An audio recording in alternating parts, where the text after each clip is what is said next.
The details of patch 1.8 have finally been revealed. New zones, new PvE content, new exotic weapons, new game mechanics and a new PvP arena mode. In Skirmish, PvP players will be able to group up in teams of 4 and challenge other teams to compete to see who can jiggle around from side to side the fastest, whilst using the cunting, game-breaking side strafe exploit, whilst firing their assault rifles at 2,000 fucking rounds per minute using the game-breaking RPM exploit, whilst padding their stats until they are fucking indestructible Robocops by using the game-breaking mod exploit, whilst all the time being immune to snipers because of the game-breaking bolt-action sniper rifle bug. Then it will quickly just turn into a game of who can throw down the most shock turrets the quickest before they get nerfed. Fuck this, I'm off to the pedo vendor to blow another $50 on 10 more identical pairs of fucking Seeker shoes. And a grey woolen scarf. Fuck!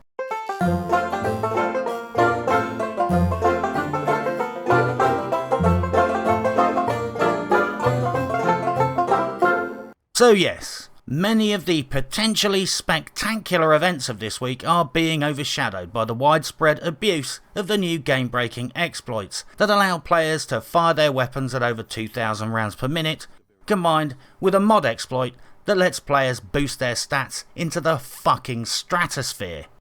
I'm not going to tell you how it's done, and you will not be abusing the glitches, unless you're a cunt. The only important thing for now is that you know it exists, and it's fucking destroying PvP. I would also add that devs should be pulling all-nighters and be sleeping on camp beds at the fucking office until this shit is fixed. If they are not, then this problem isn't being taken seriously enough. Well, I'm delaying my patch 1.7 global events review for a few days, because for those of you who've been living in a cave for the last week, the patch 1.8 reveal trailer came out, after a long period of teasing and hype from Mass's publicity machine. Just a quick fucking note here, for future reference, most people actually just got really fucked off with the way a small group of smug cunts were acting like little girls in the playground chanting, "I know a secret you don't know." I can see what you were trying to do with all the teasing, but most people just thought the in-crowd, who were in the know, were having more fun feeling smug about it than genuinely caring about how the community felt. There is a difference after all between erotic teasing and fucking blue balls. There was also the issue that the teaser info did seem to be used as a way to promote the channels of specific favoured on-side content creators. A lot of people complained to me about it, for these specific reasons. The single most important thing I learned this week is how to identify ETF members from their YouTube videos. If they mention non-disclosure agreement at least 8 times, say the word exciting at the end of every fucking sentence, and keep reminding everyone that patch 1.8 is free, you can bet your hairy fucking arse they are company reps reading off an orange card with Ubisoft written on the back. From what I've seen thus far of the Resistance DLC, it does look interesting. I'm not convinced we should all be jizzing violently in our pants as hard as we're being told to, but there is definitely new stuff coming. So let's jump into the cesspit and see if we choke on a turd. A new PvE mode, Resistance, is coming. Basically, it's a horde mode. In the absence of a budget for designing a new faction, Redstorm decided to improvise with the materials they had in play. All the factions have joined forces in the area to provide new and dynamic gameplay. Although I'm pretty sure it will still be kill the healer, then the big fat gunner guy, then mop up the annoying little cunts, and don't let the shotgunners get too close. Am I sounding cynical here? There is a new PvP game mode called Skirmish. This is the long anticipated and much requested 4 vs 4 PvP arena mode. This is what it is really. The people who are fans of this mode are going to be very happy fucking bunnies to see this implemented at last. So let's take a closer look at this new content. Between the trailer and the state of the game playthrough, the situation seems to be this. There's a new expansion to the map, Westside Pier. This is the new area, or a combination of 2 areas. And the Intrepid aircraft carrier is now accessible. From what I can gather, the PvE alert missions will be taking place on the streets of Westside Pier. Resistance, the new Horde mode, will mainly take place on the Intrepid, and I don't have a fucking Scooby where the 4v4 skirmish mode is taking place. There is a deployment area called Camp Clinton. I hope for fuck's sake that's named after Bill and not Hillary. Hillary is all anti-gun and shit. I don't want her sending us out on missions armed only with pepper spray and harsh language. Besides, after Benghazi, I'm not sure people trust her to send anyone on a fucking mission, to be brutally fucking frank. Camp Clinton has everything you need to kick off your adventuring. A recalibration bench, vendor, private email servers. The zone itself has actually been there all along, and you could get in there from pretty much game launch. I linked a video below showing someone exploring the area. 1.8 sees the introduction of a totally new and unique procedurally generated NPC spawn system. Okay, not totally unique. I think maybe Skyrim and The Elder Scrolls Online has it. But NPCs will no longer spawn in the same locations every time, unlike any other game. Actually, I'm sure some of the mobs in Fallout 4 do that. But it's a totally unique and never previously seen mechanism of spawning. Hang on a minute, hasn't Warframe been doing this since, like, forever? Okay, well it's kind of unique and never seen before. In The Division. Although if I'm being really honest, I think it's pretty much standard practice in a lot of video games these days. But you know, it's new in The Division. That's got to count for something, right? Anyways, I'm sure it's as super nice as Terry keeps saying, and as dynamic as Keith Zorg kept saying, and it's as exciting as all the ETF keeps saying. Top tip though, using the application of fucking science, I'm pretty sure the mobs will spawn in front of you, or behind you, or to the left of you, or the right. Dynamic as fuck. You might want to draw a little diagram to take with you. We can finally explore the aircraft carrier Intrepid. Well, you can't actually explore it, but there is a mission set inside it. From what I can gather, it's part of the Resistance Horde mode element, and not linked to general exploration or the daily missions. There is also a car wash. Yep, I don't understand why everyone keeps mentioning the car wash either. And there's also a nightclub with a fish tank in the floor. Trust me when I say, you ain't going to be getting laid in that nightclub unless your kink is necrophilia and fucking on broken glass, in a room that smells of fucking haddock. On the plus side, there is in fact less broken glass and destruction than some of the shithole clubs I've been to. Anyone who's visited Peckham will know exactly what I'm talking about. One of the areas that Hamish was most enthusiastic about was the mass graves, which he thinks are really cool. I don't know what to say about that really. That's more sick than most of the weird shit I say, and what I say is generally considered to be some grade A fucking weird shit. I would say that despite valiant efforts to spin the mass graves into some kind of narrative storytelling element, the hard reality is there are no more new story missions. But there are some more telephone recordings to pick up.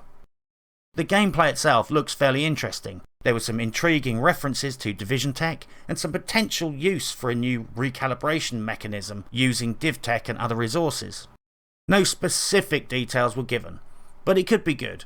I'm going to resist premature ejaculation for the time being, since this stuff is not 100% set in stone. Resistance will also include some more accomplishment based mission elements, like kill 50 NPCs with your sidearm, or kill 100 NPCs without getting a delta error, or kill anyone in Last Stand whilst not using the rate of fire exploit. We are also getting new exotics. About fucking time. I already sent Hamish $25 as promised to bankroll the exotic bolt action sniper rifle, which will obviously jam all the time now. But I'm slightly suspicious he may have kept the money.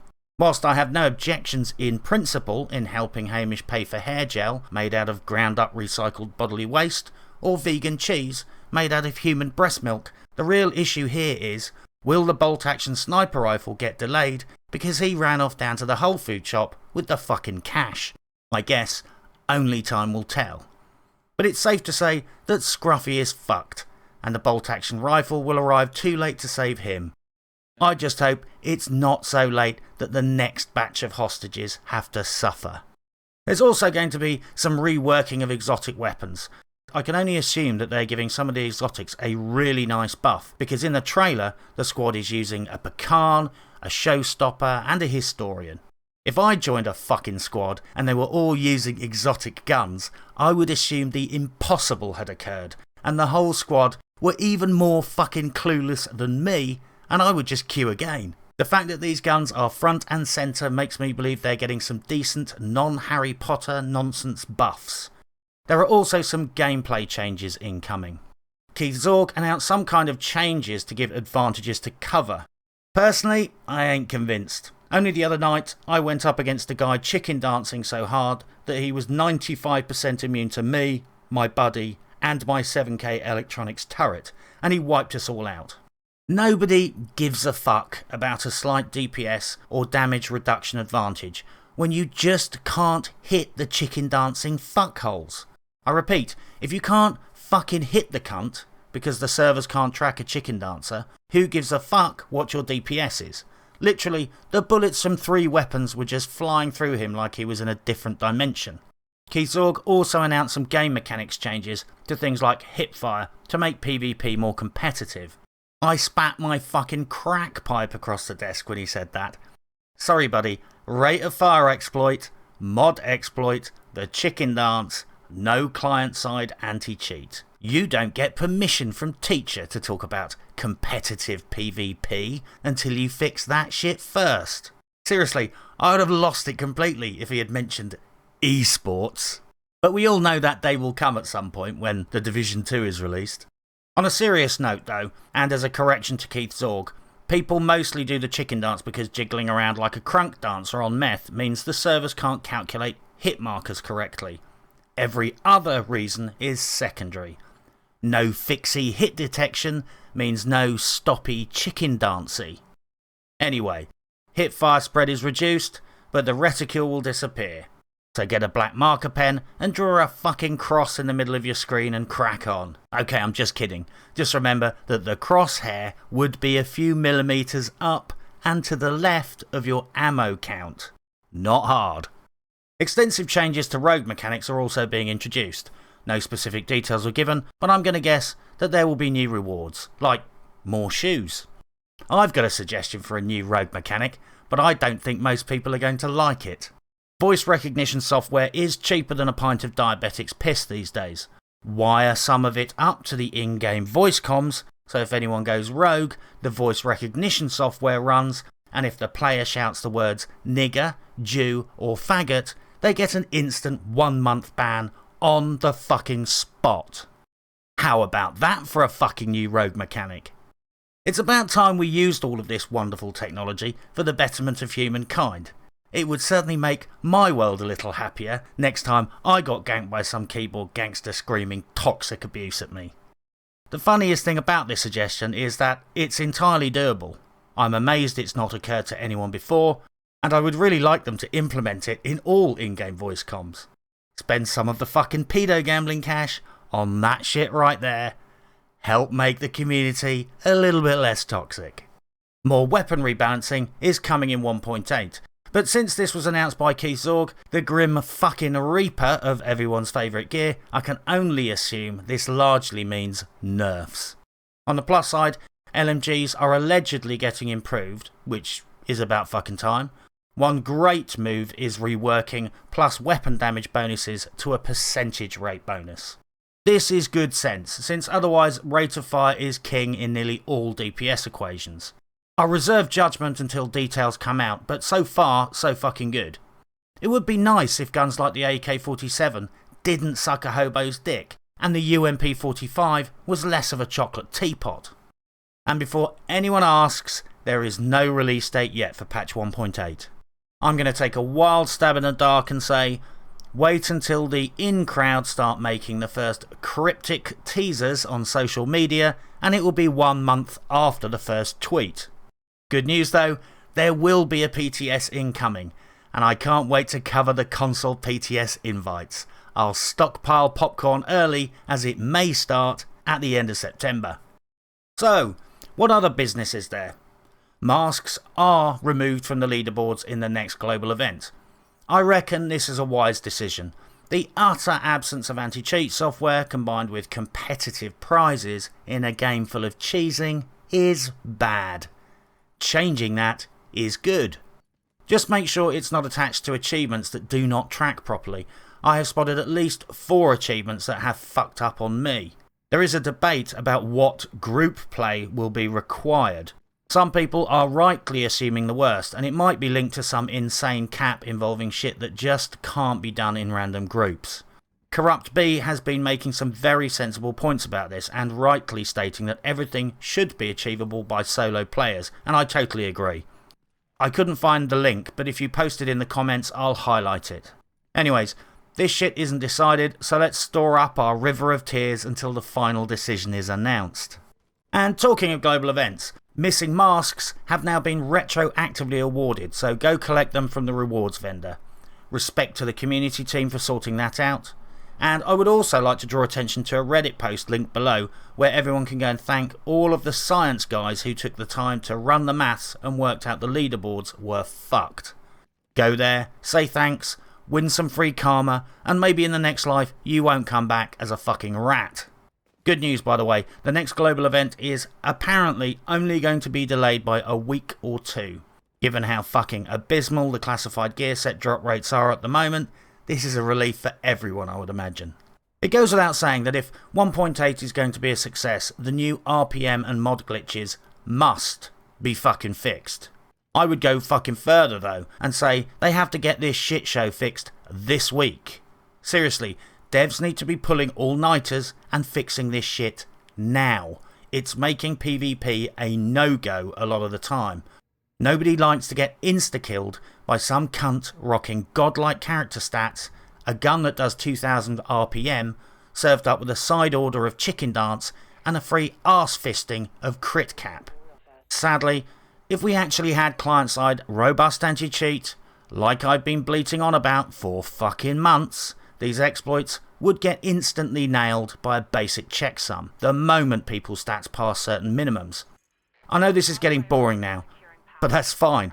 I don't mind being that annoying cunt on the deck of the Titanic constantly shouting about the fucking obvious iceberg when everyone else is ignoring it. We hear that the problem is known, there is a solution, but it is not finished and the ETA is unknown. I hope to fucking God it's coming in hours and days. There's now open discussion about an organised boycott of the game coming this week. SoSerious Gaming, The Concealed Gamer and others have been expressing the opinion that the current situation is untenable. I honestly don't know enough about the situation to advocate one way or the other, and until I do I'm not going to promote either position. But it's news, and news makes it into the dump, so I put links to both of their channels down below so you can go there, take a look and make up your own minds. The biggest conclusion I reached from this week's shitstorm of publicity and overselling is that when describing new content, it's incredibly important to overuse terms like fun, exciting, points of interest, dynamic and super.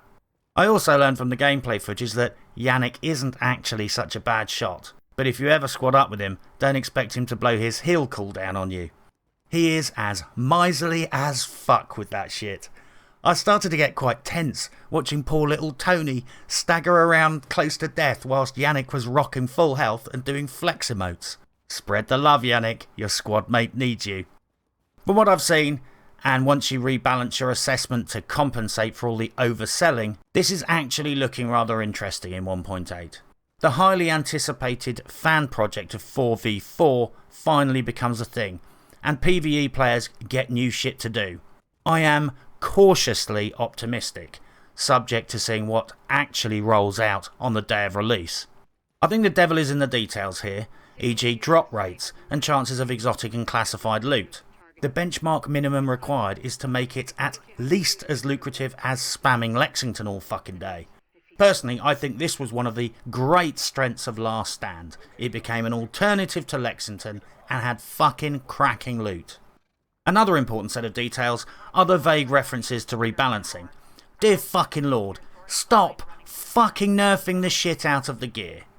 Please stop fucking destroying entire sections of the kit. and leave turrets alone. Yeah, I said it. Don't fuck turrets in 1.8 please. I know you're thinking about it. Well, as you will see in my incoming global events review, as a general rule, my position is any new content is good content. I'm not a bitch.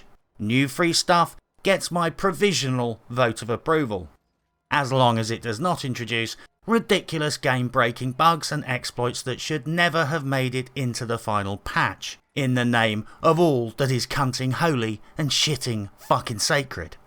The most important detail was very much glossed over in State of the Game. What the fuck is being done and how fast are the exploits going to be fixed? The hideous and horrific new exploits need to be fixed as a matter of fucking urgency. There are widespread calls for the community to start dishing out bans on the people using these exploits. The community team say this is going to happen. Frankly, I'll believe that shit when I actually see it. It also raises the complicated moral question of, well, what about all the other people we know who have publicly used exploits and got away scot-free because of who they are? Maybe this is a debate for another day. I would say this though, effective immediately, this needs fixing or the people exploiting need banning. Take your fucking pick. But pick one and start 9 AM tomorrow. Thank you very fucking much. Let's be real here, it's very important that 1.8 is not only as good as they say, but works properly too. The bugs also have to be instantly addressed or they will overshadow all of the good stuff that is being promised to the players. Resistance is the swan song of the Division. Patch 1.8 is the last title fight for the development team, after which we're going to be limited to a weekly state of the game and a monthly global event until the Division either dies away or the Division 2 is released. Let's not bullshit here, the Division 2 is the worst kept secret in the fucking gaming industry. I'm a fucking social pariah in the gaming industry, so if I've been told by 5 different people that hundreds of devs at Ubisoft are working on Division 2, then fuck knows what the elite task force members know.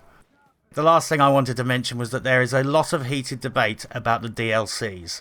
The basic argument goes that with a dwindling player base, giving out all of the DLCs would stop gatekeeping content like the Underground and Last Stand from a lot of players and also encourage players to come back. There are good arguments for and against. I've linked a video below where SkillUp discusses the matter and proposes giving them away. Personally, I reckon the third option is the way forward. I am constantly banging on about how shit the new microtransactions are in the Division. So how about killing 2 birds with 1 stone? Or cats? Slash the price of the DLCs to between $5 and $10 all in for the lot of them. Instead of trying to sell people 10 pairs of the same fucky shoes for $10, sell them all the DLCs for $5 to $10 instead. Ubisoft makes money. Nobody can claim people are getting DLCs for free. Players get transactions worth a fucking damn, and everyone has more people to play with in Underground and Last Stand. I'm not saying reduce the price, I'm saying slash the fucking price to about the cost of 4 to 5 of the shitty pedo caches. Everyone will be a fucking winner, and if they shift 100,000 units, that's a cash injection of nearly $1 million for maintaining the game. Well, it's time to sign off and hit the brothel. Keep in mind that this is early days, and this is just the first wave of information about 1.8. It ain't comprehensive, things might change, and some things are definitely not decided yet. But if they manage to roll out 1.8 without too many game-destroying bugs, and they don't roll it out with a bunch of fucking soul-crushing exploits, it might actually not be too fucking shit. So for now, good luck and happy hunting.